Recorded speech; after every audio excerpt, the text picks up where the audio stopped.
savez que la MAP a démarré dans les années 2000 et est un mouvement collectif qui a émergé d'un côté une crise du côté de la terre, du métier d'agriculteur ou du métier plutôt, je dirais, de cultivateur, et d'un autre côté des consommateurs qui n'étaient plus du tout satisfaits de leur sécurité alimentaire. Chaque semaine, on vient retirer, on donne un abonnement pour l'année et on vient retirer un panier de légumes indiqué. Chacun se sert suivant le panneau. C'est pratique, c'est commode et c'est très satisfaisant.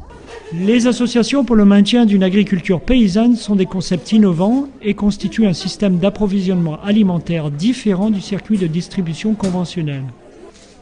Un contrat lie les consommateurs aux producteurs agricoles. Dans ce contrat, le consommateur s'engage à payer une saison ou une demi-saison au producteur. Pour les légumes, par exemple, ça fonctionne par demi-saison. Il y a une saison printemps-été et une saison automne-hiver. Ça veut dire 6 mois d'avance. Donc ça nous permet de planifier sur l'année la production exacte que l'on va vendre. Donc c'est un moyen de... On n'a pas de pression, quoi. On n'a pas de pression, c'est qu'on a vendu le produit et donc en ce sens c'est génial, quoi.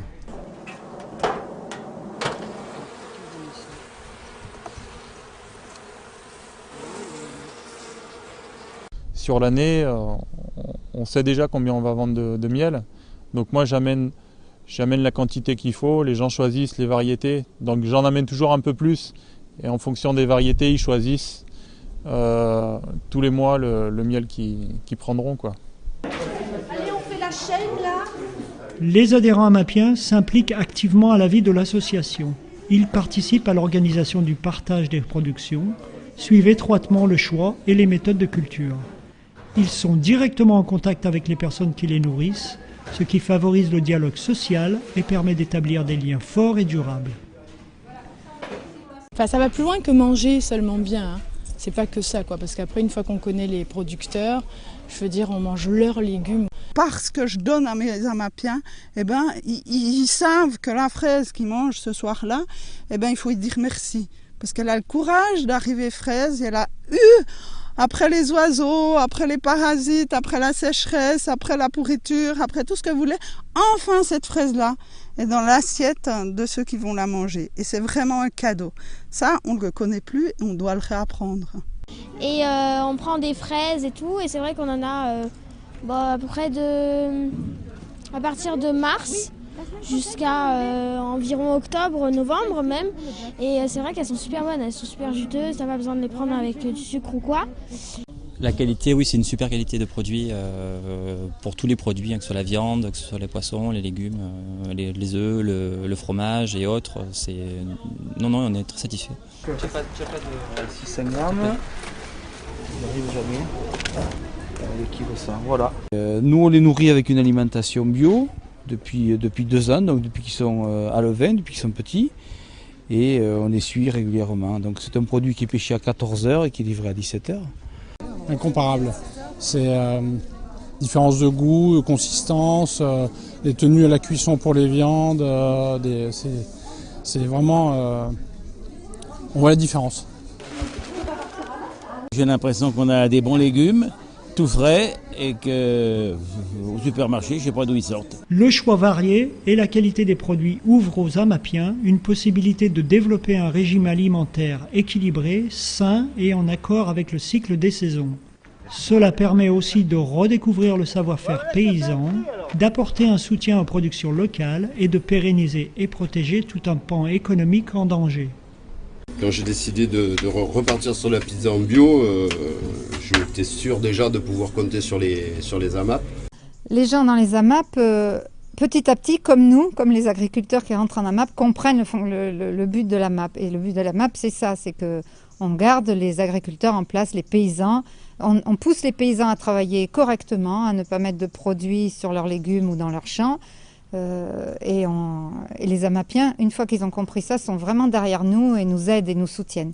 J'aide le paysan ou le producteur à vivre de son travail et ne pas être exploité par la chaîne alimentaire des grandes surfaces avec tous les intermédiaires et tout ça. Qu'on soit tous consommateurs et qu'on essaye d'aider les producteurs, surtout locaux. On va voir un peu les productions et c'est intéressant. C'est notre rapport avec les gens, quoi. C'est plus des clients, il y a vraiment un échange et une confiance des deux côtés, quoi.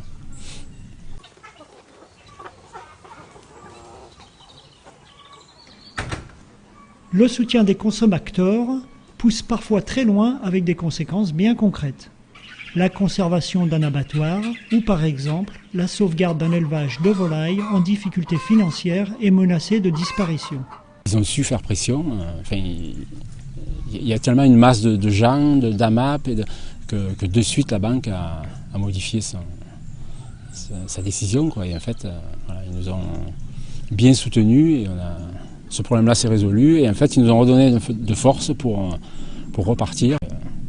Donc voilà, comme quoi, dès qu'il y a... Si j'avais été seul dans mon coin, je me débrouillais tout seul. Et je disparaissais.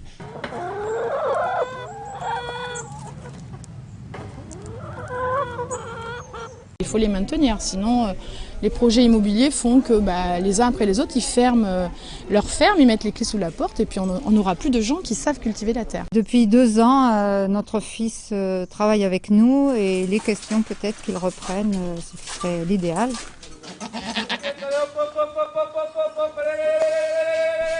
Et qu'il reprenne cette exploitation parce qu'il a vu tout depuis le début, et c'est notre façon de travailler, et notre respect des animaux et de la nature. Ces dernières années, c'était créer des emplois à la campagne parce que forcément ça se désertifie. On a rencontré la personne qui travaille avec nous dans les AMAP, c'était une militante, elle est depuis longtemps, depuis le tout début dans les AMAP. C'est là qu'on l'a rencontrée et elle travaille avec nous depuis 6 ans. Je pense que les 3 supports de la MAP, c'est des supports social, environnemental et économique. Et si on arrive à faire l'équilibre entre ces 3, ces 3 axes, on a réussi notre AMAP, on a réussi à être cultivateur, on a réussi à être consommateur d'AMAP. Et tous ensemble, nous voulons aller plus loin dans le sens où nous voulons avoir aussi plus d'actions militantes, entre guillemets, sur la préservation de la terre.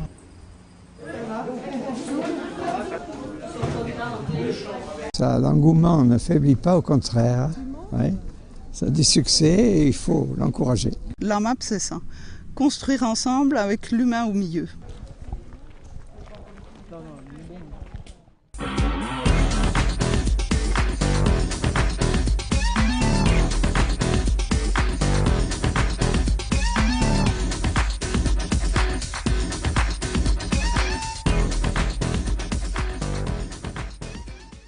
Bonjour à tous et bienvenue dans cet amphithéâtre. Vous allez participer au débat maintien d'une agriculture paysanne au Flyosquet.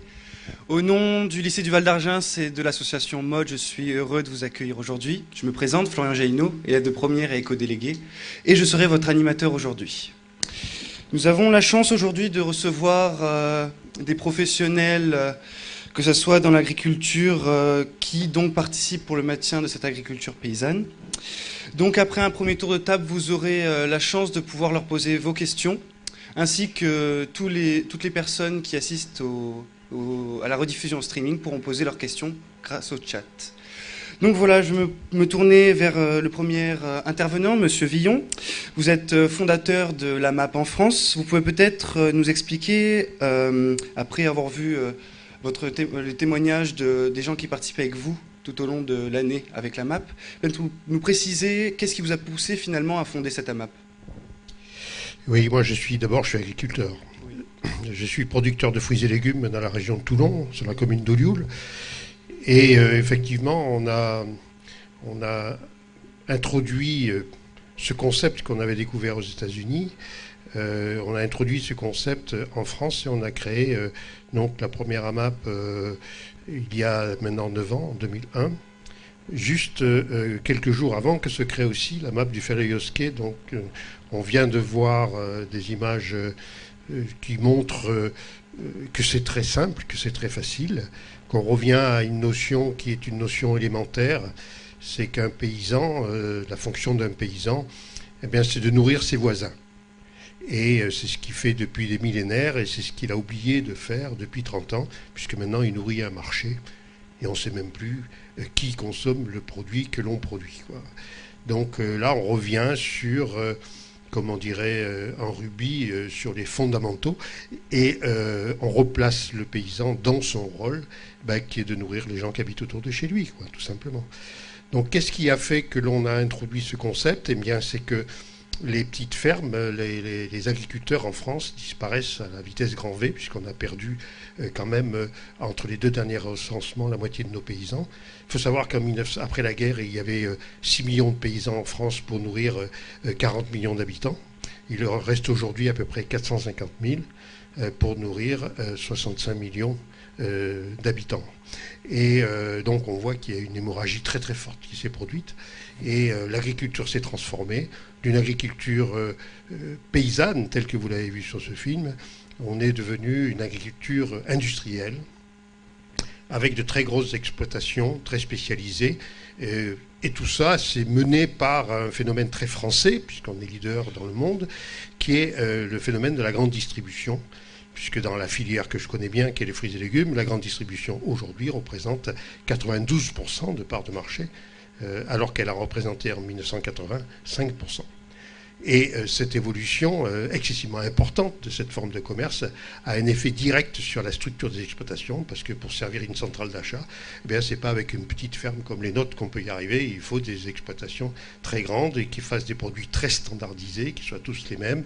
Donc c'est une autre agriculture que celle qui était l'agriculture traditionnelle que nous pratiquons, c'est-à-dire une agriculture qui est basée sur des savoir-faire, qui est basée sur une recherche de la qualité gustative, du respect des saisons. C'est ce que nous faisons et c'est ce que dans le commerce de la grande distribution on ne peut plus faire. Et voilà un petit peu, c'est pour une question de survie que l'on a créé, qu'on a mis en place ce concept.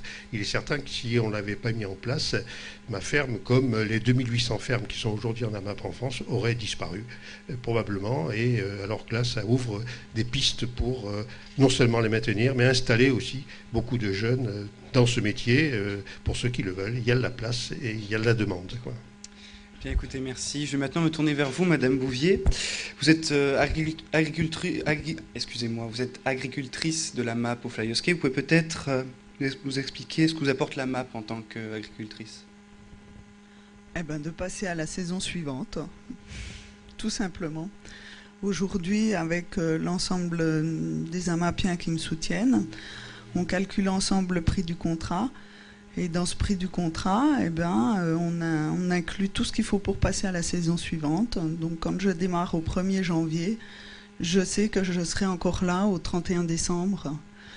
Donc c'est bien ce concept et l'ensemble de ces partenaires qui font que je puisse, année après année, faire ce métier et être paysanne. J'ai créé mon exploitation sous l'impulsion de la MAP du Flyosquet, donc c'est dire que les leviers sont forts et puissants et dès le départ, c'était une énergie collective. Ensemble, on avait envie que ça soit possible. Ça fait 7 ans, je suis toujours là. Ça se peaufine, la ferme se stabilise, toutes les choses se construisent et surtout, aujourd'hui, je suis fière et j'arrive à nourrir ma famille avec la rémunération de mes AMAPiens et de ce métier. Il faut savoir qu'aujourd'hui, la plupart des paysans qui nous entourent sont RMistes. Ça veut dire qu'une fois qu'ils ont bouclé les comptes, il n'y a plus rien pour eux. Ils travaillent à perte. Donc c'est une grande victoire. Et qu'est-ce que m'apporte la MAP? C'est de construire ensemble et de passer à la saison suivante. Il faut savoir qu'un arbre, dès l'instant où on le plante et où on commence à récolter ses fruits, il faut 3 ans.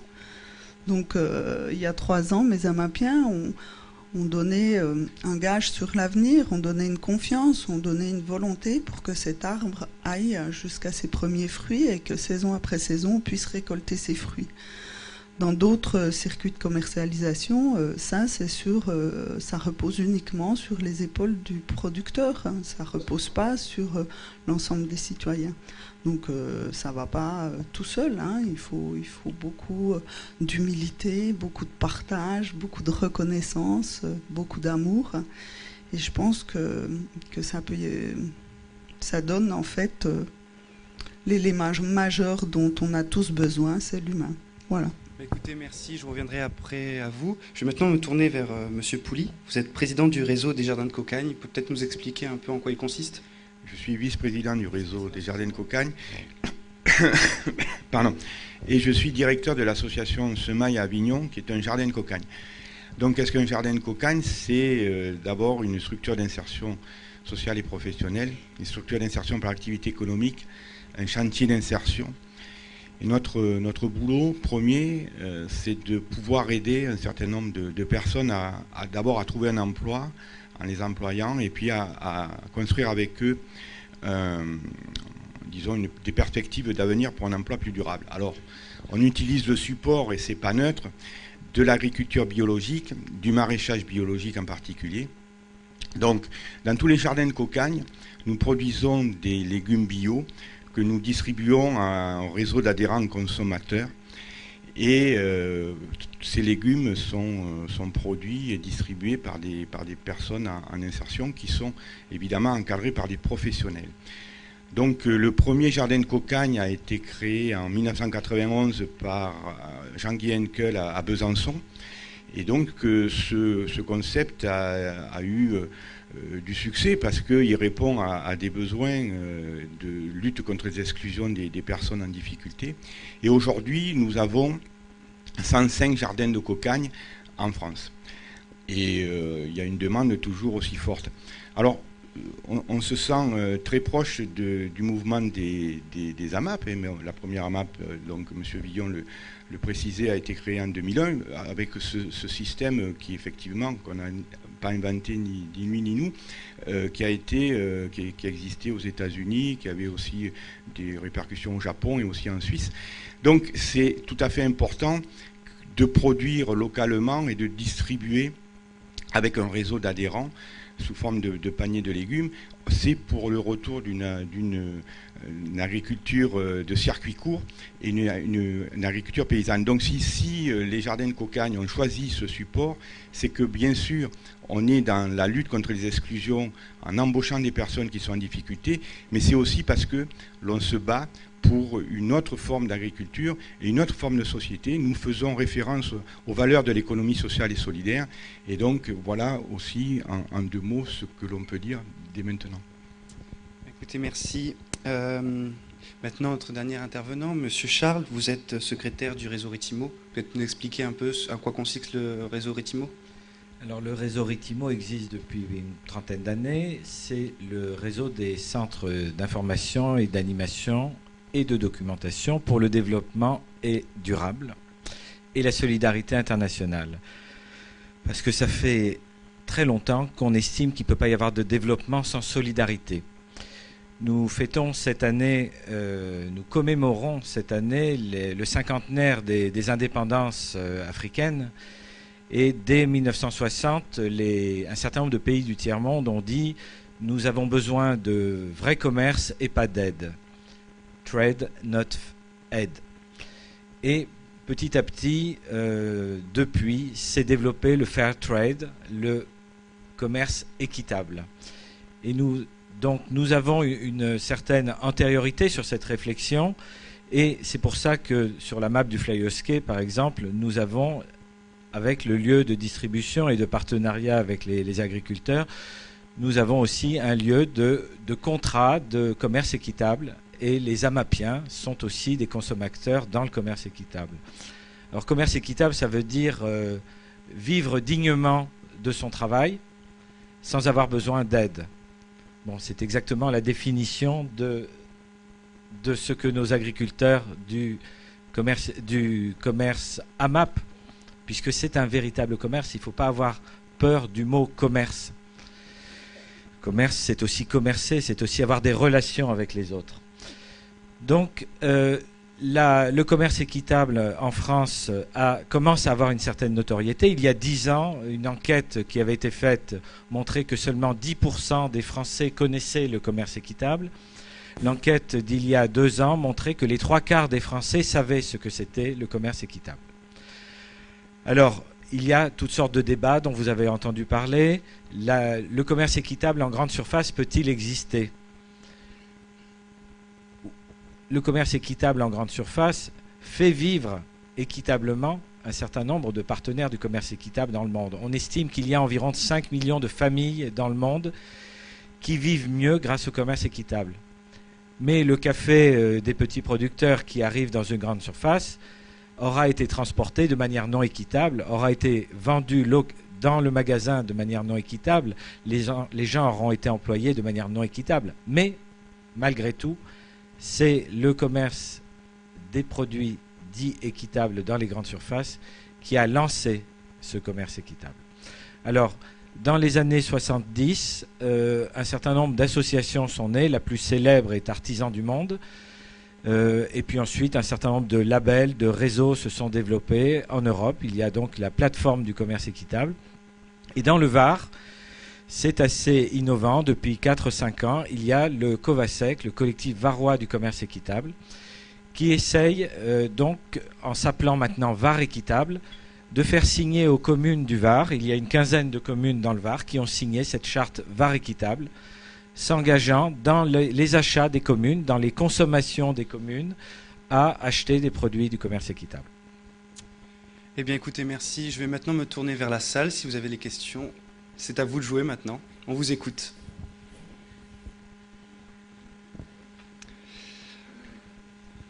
Peut-être, voilà. Donc, dès que vous avez le micro, si vous pouvez vous présenter, s'il vous plaît, vous levez, qu'on puisse vous voir. Merci.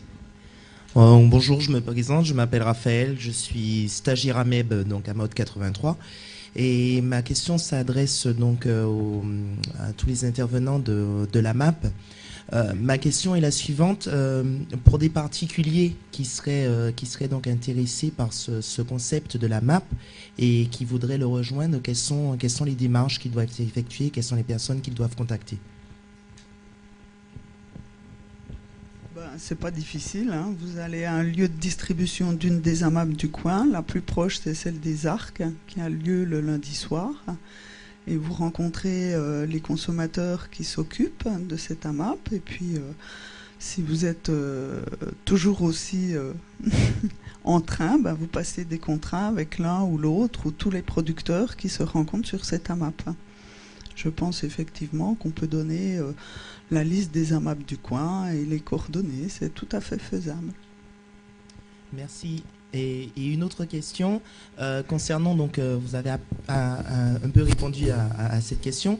Les contrats, donc ce sont des contrats qui sont globaux avec l'ensemble des producteurs de la MAP, ou c'est des contrats qu'on peut passer par exemple avec un producteur de viande ou un producteur de légumes? Les contrats sont des contrats individuels. Donc chaque fois, vous passez un nouveau contrat avec le producteur attitré. Donc vous pouvez très bien être dans une AMAP où il y a 5 ou 6 producteurs et ne faire qu'un seul contrat. On ne va pas vous obliger à manger de la viande si vous êtes végétarien, etc., etc. Mais au bout de ça, il faut bien se rendre compte que dans ce contrat, c'est le lien à votre lieu de production. C'est là où on rencontre de là d'où vient la nourriture. Donc c'est vrai que les gens comme vous qui débarquent, on se dit tiens, c'est super et tout, et puis alors j'aurai des fraises et j'aurai de la salade, j'aurai du poulet. Non, c'est plus loin que ça, quoi. Par ce contrat, vous vous liez avec cette ferme. Vous permettez à cette ferme de passer à la saison suivante. Vous avez une responsabilité par rapport à cette ferme, par rapport à ce consommateur. Alors c'est vrai que moi je consomme toute la nourriture que mes enfants mangent viennent des producteurs d'AMAP, et je ne choisis plus à savoir si aujourd'hui on va manger du bœuf ou du poisson ou des carottes ou des pommes de terre. On consomme ce que nos producteurs nous ont fourni. C'est une démarche différente. Voilà. Merci beaucoup. Écoutez, merci. Nous allons maintenant, je crois, nous avons une question chat via Internet. Oui, c'est une question pour Monsieur Vuillon. En raison du nombre décroissant d'agriculteurs, vous avez cité le nombre de 450 000 agriculteurs, comment est nourri le pays ? C'est une bonne question. Le pays est nourri par les échanges qu'il y a avec l'extérieur, par la mondialisation. Et il faut savoir que la nourriture, pour arriver dans notre assiette, en moyenne en France, parcourt 1500 km. Aux États-Unis, c'est 2400 km. Donc on voit l'influence des transports sur la nourriture. Et on a délocalisé une partie donc, de cette fonction nourricière. Ce qui est très dangereux, parce que la nourriture, comme l'air et l'eau, font partie des fonctions vitales de notre espèce. S'il manque un de ces éléments, on ne peut pas vivre. Et si ces éléments sont de mauvaise qualité, on est malade.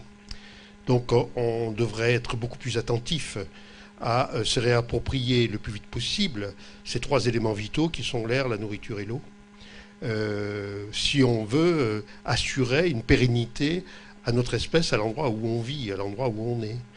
Et malheureusement, c'est les carences de ces fonctions vitales qui est l'eau qui n'est pas potable est la première cause de mortalité sur la planète, et le manque de nourriture est la deuxième cause de mortalité sur la planète.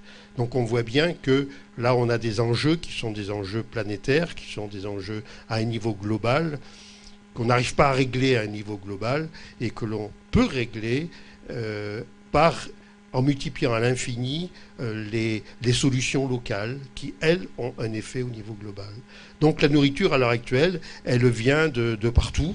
La France n'est plus complètement en souveraineté alimentaire. Ça devrait être une question fondamentale qui n'est pas posée.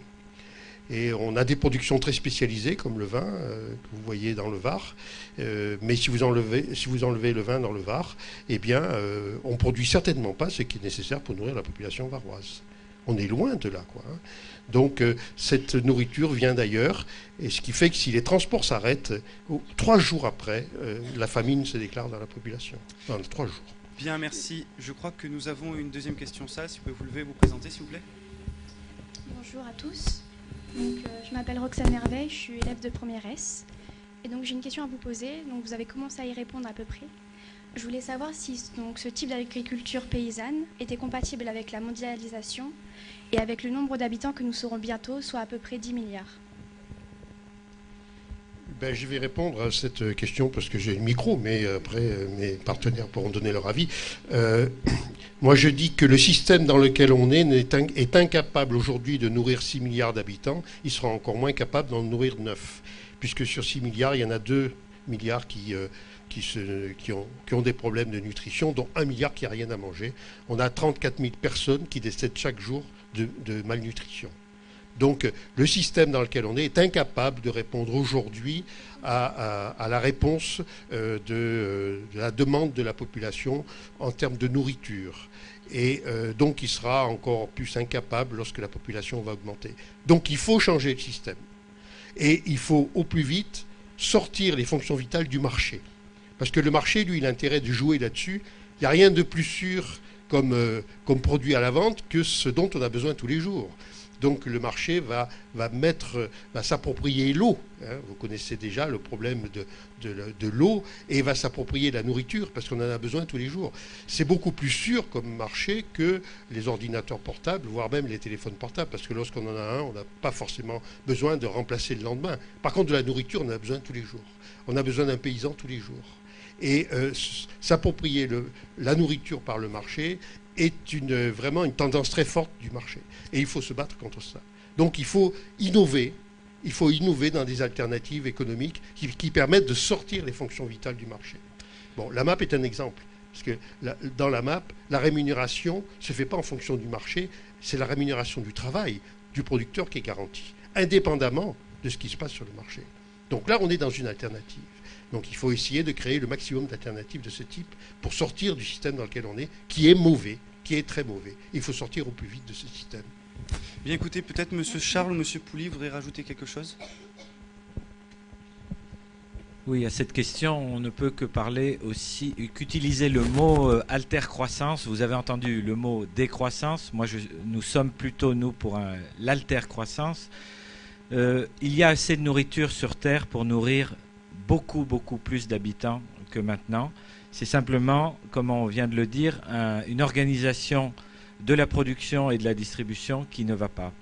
Les circuits courts ont quasiment disparu. Vous connaissez tous l'histoire des chips qui sont cultivés dans un pays, les pommes de terre sont cultivées dans un pays, lavées dans un autre, pelées dans un autre, coupées dans un autre, frites dans un autre, ce qui fait que vous allez avoir 5000 km pour un paquet de chips. Tout simplement parce que c'est moins cher, on paye les gens moins cher à tel ou tel endroit. Il y a assez de capacité de production de nourriture sur Terre. Simplement, c'est fait de manière aberrante, c'est considéré comme une marchandise et c'est considéré comme une source de profit. Quand on produit des protéines animales, et la Chine actuellement, en s'enrichissant, a des besoins, a des demandes en protéines animales de l'ordre des nôtres, et pourquoi ne les aurait-il pas ? Pour produire une protéine animale, il faut 4 fois un gâchis énorme. Et donc, il faut repenser à l'organisation de la production, il faut repenser à la nourriture, un besoin essentiel. Et il y a de quoi nourrir tout le monde sur Terre. Bien, peut-être... Non, je rajouterais simplement que les jardins de cocagne, à leur niveau, participent à l'immersion de cette alternative que prônent mes voisins. Et c'est vrai qu'à l'avenir, il y aura besoin de paysans, il y aura besoin de personnes qui travaillent la terre d'une autre manière. Et donc, c'est important aussi de pouvoir apprendre le métier de la terre à des personnes qui sont très éloignées de l'emploi, qui, pour beaucoup, ne connaissent pas les valeurs de la terre et qui, au bout de quelques semaines, on se rend compte qu'elles apprécient ce contact direct avec la terre, ne serait-ce que parce qu'elles savent, elles sentent qu'en travaillant, elles sont utiles parce qu'elles font pousser des légumes qui après sont distribués à un réseau d'adhérents consommateurs comme le dit l'arrosoir, la revue du réseau Cocagne. J'en ai amené quelques-uns, donc je vous les distribuerai. Et voilà, il faut retrouver du sens. Et donc, je pense que les AMAP et les réseaux Cocagne vont dans ce sens, justement. Écoutez, peut-être un dernier mot. Non, excusez-moi, on va passer maintenant sur une question de chat. Nous aurons l'occasion de revenir plus tard. Merci. Oui, les cybernautes de Draguignan posent 2 questions. Le coût d'un contrat en moyenne à l'année auprès d'une AMAP. Et l'autre question concerne l'agriculture bio. La question suivante, AMAP et commerce équitable sont-ils synonymes d'agriculture bio ? Je vais répondre à ces 2 questions. On ne répond pas à ces questions. On ne répond pas, enfin je ne réponds pas parce qu'on oublie un créneau. Les personnes qui posent ces questions doivent venir à un lieu de distribution. Elles auront ces réponses. Un contrat AMAP, il dépend de la ferme, il dépend des conditions du producteur, il dépend de toutes ces choses-là, de tout ce qui se passe autour. Et ce contrat... J'aurais envie de vous dire, vous tous les jeunes là, j'ai des enfants de votre âge, ils sont pas dans la salle, c'est dommage, ils ont la même dégaine que vous, ils ont le même sourire que vous, ils ont la force puissante que vous avez vous, mais l'avenir c'est à vous qu'il appartient. Les jeunes filles, quand tu me demandes si on arrivera à nourrir toute la planète avec des AMAP, c'est à toi de les faire les AMAP. Et c'est à toi de sentir qu'aujourd'hui, tu es privilégié. Aujourd'hui, tu as à bouffer, tu peux rigoler. J'en vois 2 autres là-bas qui s'amusent comme des fous. Ils rigolent comme des fous. Il y en a un qui tire les cheveux à sa copine. C'est génial, vous avez de la chance. Vous avez de la chance et il faut prendre cette chance. Il faut prendre cette énergie et aller au-delà du prix du contrat. Il y a plein de métiers utiles. Aujourd'hui, on est ici, sûrement que c'est très utile. Vous vous êtes assis sur vos chaises et vous avez des projets sûrement très utiles. Mais il y a un seul métier indispensable, c'est le métier de paysan. Alors sur l'ensemble de cette assemblée, je voudrais qu'il y ait 90% de paysans, qu'on colonise toutes ces terres autour de nous, qui sont des terres alluvionnaires, qui sont des terres nourricières, et qu'on n'en fasse pas des supermarchés, qu'on n'en fasse pas des... Vous connaissez, hein, vous passez tout autour. Voilà, donc le contrat AMAP... C'est le contrat qu'il faut pour que les paysans indispensables puissent vous nourrir. Bien, écoutez, peut-être une réponse de Monsieur Charles? Oui, pour le bio et le commerce équitable, bon, il est évident que un certain nombre de coopératives, puisque le commerce équitable fonctionne surtout en coopérative, pour vendre aux pays du Nord, à nous les riches du Nord, ont essayé de faire du bio. Parce que, bon, en rigolant, on parle des biobos, après les bobos.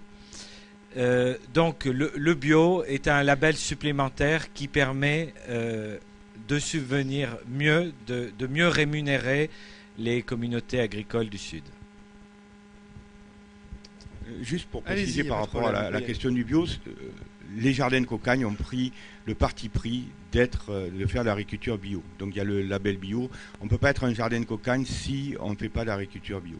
Voilà, c'est un parti pris qui a été décidé lors de la création du premier jardin de cocagne et qui a été entériné par la création du réseau en 1999. Bien, écoutez, je vais maintenant me retourner vers la salle. Si vous avez encore des questions, c'est le moment de les poser. Je vais faire passer le micro. Si vous pouvez donc vous lever et vous présenter.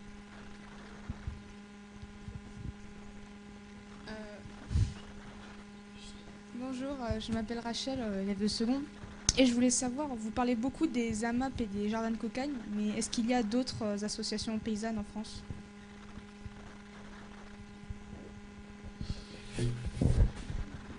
On parle des AMAP et des jardins de cocagne parce que ce sont des alternatives au marché, à l'économie de marché. Il existe aussi d'autres formes de commercialisation, dans les circuits courts en particulier, mais qui sont relativement peu innovants. La vente directe, par exemple, c'est quelque chose qui existe depuis des millénaires.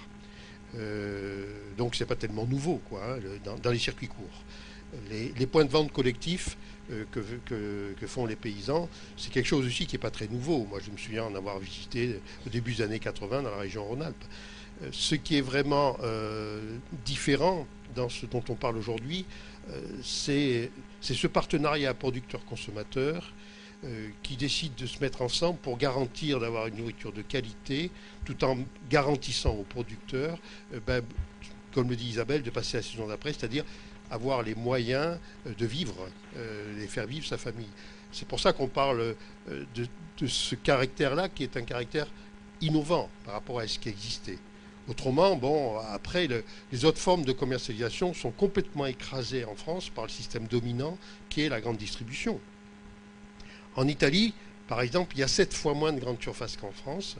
Donc, ils ont pu garder leurs petits commerçants, ils ont pu garder leurs petits paysans, et ils passent très facilement à l'agriculture biologique, parce que les petites exploitations agricoles peuvent passer plus facilement à l'agriculture biologique que des grosses exploitations très spécialisées en monoculture. Et l'Italie est en tête en Europe sur l'agriculture biologique, avec 24% de son agriculture qui est bio, alors que la France est 24e sur 27 avec 2% de son agriculture qui est bio. Et on a du mal à passer en bio parce qu'on a des structures d'exploitation qui ne peuvent plus aller vers le bio et vont vers l'agriculture raisonnée qui est du pipeau, quoi. C'est du conventionnel déguisé, mais c'est du conventionnel. Donc on a assez peu d'alternatives en France, en dehors de celles dont on parle aujourd'hui, parce que le système dominant, c'est la grande distribution. Et toutes les filières sont concernées par la grande distribution. Bien, donc, merci. Excusez-moi de vous couper, on va peut-être passer à une autre question. Au fond de la salle, vous pouvez vous lever, s'il vous plaît. Bonjour, je m'appelle Marion Vasseur, je suis élève de seconde et je voulais savoir comment on peut faire pour motiver les sceptiques. Les personnes sceptiques.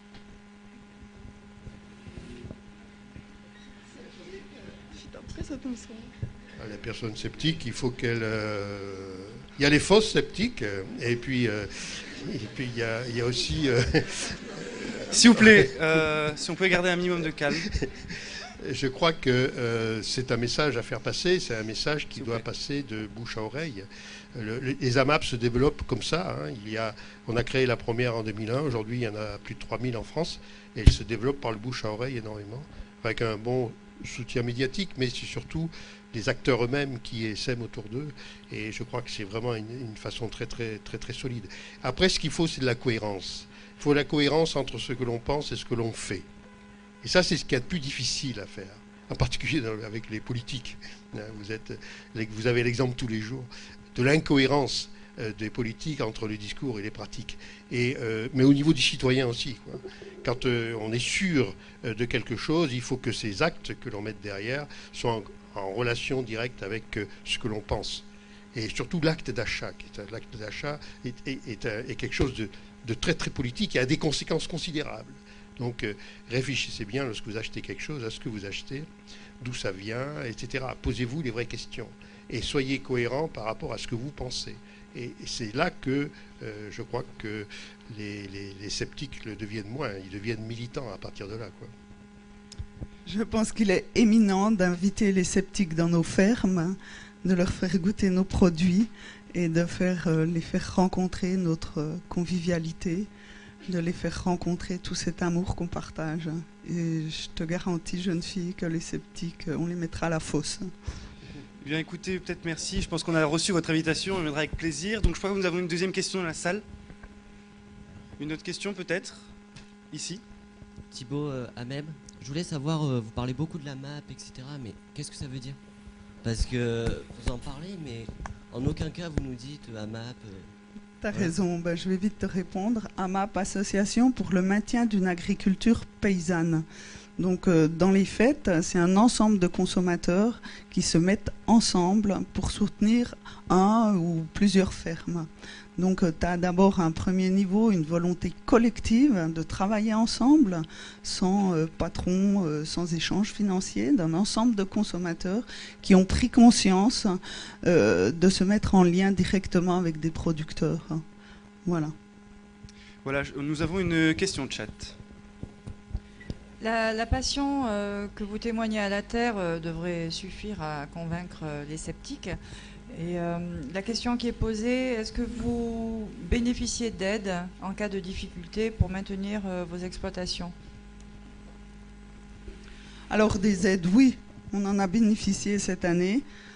Sous l'impulsion de mes consommateurs, j'ai rempli effectivement tout un tas de papiers très compliqués parce que le gouvernement avait proposé, suite à la dérive massive de la filière fruits et légumes de l'été passé, d'alléger les charges des salariales. Donc l'aide que j'ai touchée cette année pour passer à la saison suivante de l'État est de 520 €.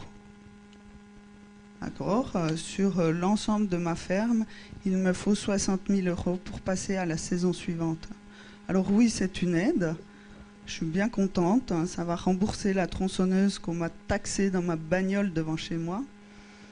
En dehors de ça, je ne sais pas si c'est une aide qui va permettre à Isabelle de continuer à être agricultrice. Par contre, l'ensemble de mes consommateurs, depuis le début de la création de ma ferme il y a 7 ans, au quotidien, me subventionnent pour qu'au quotidien, ils puissent manger correctement. Bien, peut-être avant de passer à une autre question salle, j'aurais une question. Vous avez commencé à en parler, Monsieur Pouli. Est-ce que vous pouvez nous expliquer la grande différence entre un consommateur et un consommateur? Oui, en fait, c'est parce que ça se tient dans l'engagement. C'est vrai que ce soit pour les AMAP ou pour les jardins de cocagne, on n'y vient pas par hasard et on adhère à un objet, à une dimension qui est, pour les jardins de cocagne, celle de la lutte contre les exclusions, et à un autre niveau aussi pour pouvoir avoir des légumes bio, frais, etc., et qui défendent l'agriculture paysanne. Donc il y a un acte militant dans l'adhésion au jardin de cocagne. Voilà, les adhérents, ils sont déjà, par leur adhésion, ils placent un acte, ils posent un acte qui est tout à fait un acte d'engagement. C'est pour ça qu'on aime parler de consommateurs. Mais cet acte d'adhésion ne suffit pas. Juste pour dire que dans notre réseau, il y a une charte, il y a 4 grands principes. Il y a un accompagnement socio-professionnel pour les personnes en difficulté. Il y a la volonté de faire que de l'agriculture biologique. Il y a aussi la collaboration avec le secteur professionnel. Et en fait, il y a l'animation du réseau d'adhérents. Parce que cet acte, disons, de solidarité posé au départ doit pouvoir être développé, doit pouvoir être animé. Donc, il y a tout le côté bénévole qui est important dans l'économie sociale et solidaire. C'est l'économie non monétaire. Elle est très présente dans nos jardins de cocagne, comme elle est présente dans les AMAP. Voilà. Bien, merci. Nous avons encore une question de chat. question qui est postée depuis Fréjus et qui concerne l'aménagement du territoire.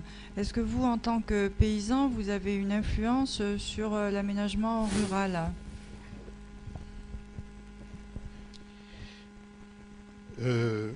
On souhaiterait avoir une influence sur l'aménagement rural et on n'a aucune influence sur l'aménagement rural. Pourtant, les paysans détiennent une partie de la surface de cet aménagement rural. Mais on est en situation d'échec.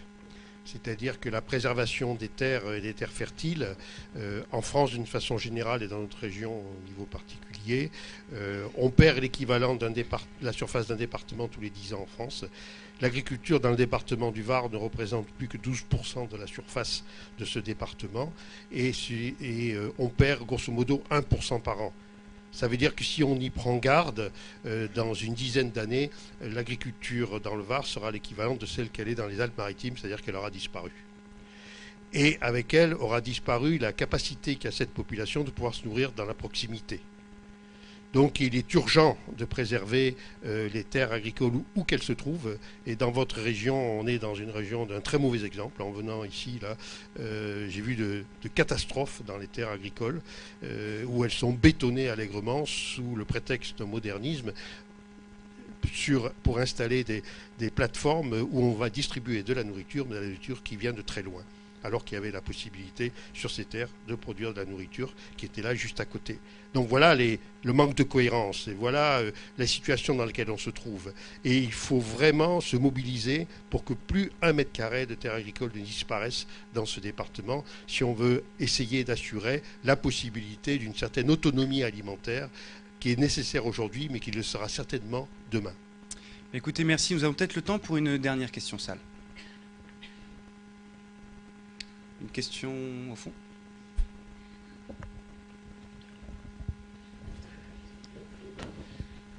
Bonjour, je suis Noé Barcat.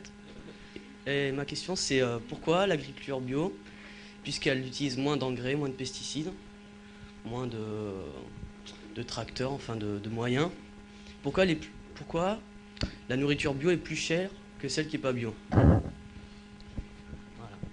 Alors je t'invite encore sur ma ferme, jeune homme, puis je reçois souvent des collégiens, des lycéens. Je m'amuse beaucoup parce que vous êtes très sympas.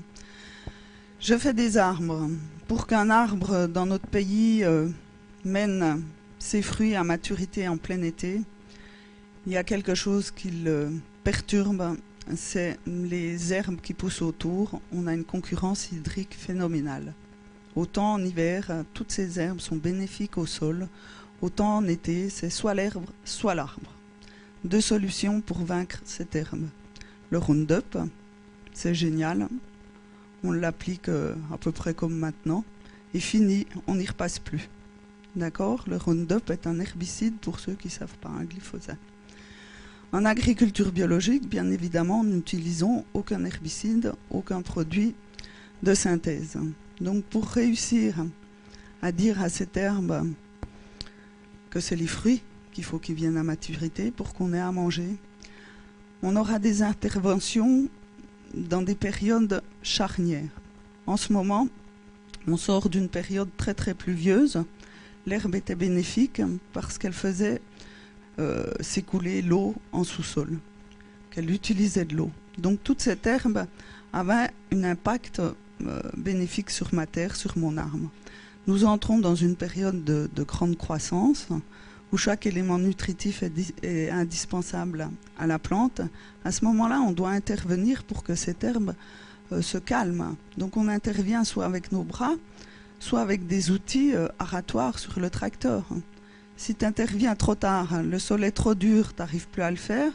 Si tu interviens trop tôt, tu devras le faire 10 fois. Excusez-moi, je vais être obligé de vous couper puisque le débat arrive à son terme, malheureusement. Voilà, je finis une seconde. Juste pour dire que l'agriculture biologique a besoin de beaucoup plus de main-d'œuvre que l'agriculture conventionnelle. Alors, si vous venez tous sur ma ferme, on en a pour 5 minutes à évacuer toute l'herbe. D'accord ? Le prix de la main-d'œuvre est 55% du prix du contrat à MAP. Voilà, c'est pour ça que le bio est plus cher. Bien, écoutez, merci. Avant de vous repasser la parole, je vais remercier le public puisque le débat arrive à son terme, mais nous allons quand même vous donner un mot de conclusion. Donc si vous pouviez conclure ce débat, s'il vous plaît. Merci. Moi, en conclusion de ce débat, je vous dirais tout simplement, faites attention à ce que vous mangez. Vérifiez en priorité que c'est une production locale et que ça vous donnera la garantie que vous pouvez manger aujourd'hui, mais vous pourrez aussi manger demain. Ben moi, je voudrais simplement avoir beaucoup de gratitude envers la terre nourricière et que vous compreniez un jour ce que ça veut dire. Mais moi, je voudrais d'abord remercier cette belle initiative qui nous a permis d'être avec vous. Et puis dire que finalement, c'est important dans la vie de toujours résister, de se battre pour des valeurs. Nous sommes des êtres de consommation, nous le sommes devenus. Et il faut, j'espère qu'on vous a fait comprendre que notre porte-monnaie peut nous faire choisir des modes de développement. Donc, le partenariat des AMAP, le commerce équitable, permet à notre porte-monnaie d'être efficace. Eh bien, écoutez, je vous remercie beaucoup pour toutes ces interventions qui, j'espère, auront pu répondre à beaucoup de questions. Je remercie les intervenants et le public, ainsi qu'à l'équipe technique de mode, au lycée du Val d'Argent, aux éco-délégués. Je donne rendez-vous au public, que ce soit dans la salle ou par streaming, à 10h50 pour un débat qui aura pour thème le traitement des déchets. Merci à tous et bonne journée.